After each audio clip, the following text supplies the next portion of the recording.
Yaz aylarıdır, bildiyiniz kimi peşə təhsil mərkəzlərində nəzəri təhsildən sonra artıq istehsalat təcrübələri başlayıb. Bildiyiniz kimi Qəbələ rayonunda yaradılan Dövlət Peşə Təhsil Mərkəzində 56 rayondan 1160 nəfər tələbə təhsil alır.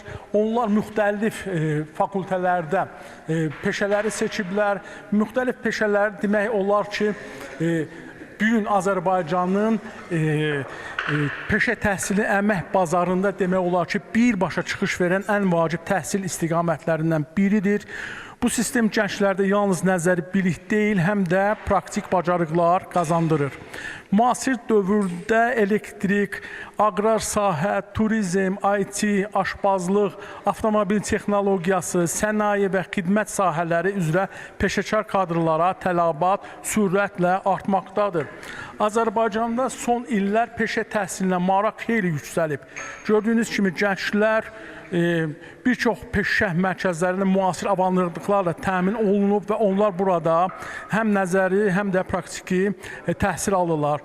Tələbələr istehsalat təcrübəsinə cəlb edilib.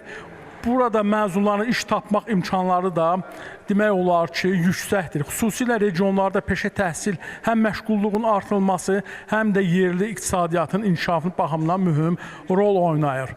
Əvvəllər peşə təhsilinə alternativ seçim kimi baxılırdısa, indi bu bir çox ölkələrdə və Azərbaycanda da bu sahə yüksək maaşlı və sabit gələcək vəd edən istiqamətlərdən biri hesab olunur.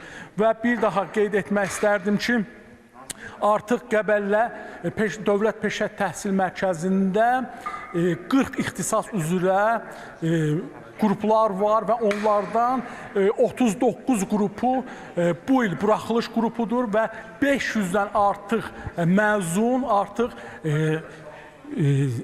əsas təhsili ilə, bacarağı ilə bazara, yəni ki, peşə bazarına mütəxəssis kimi qatılacaq.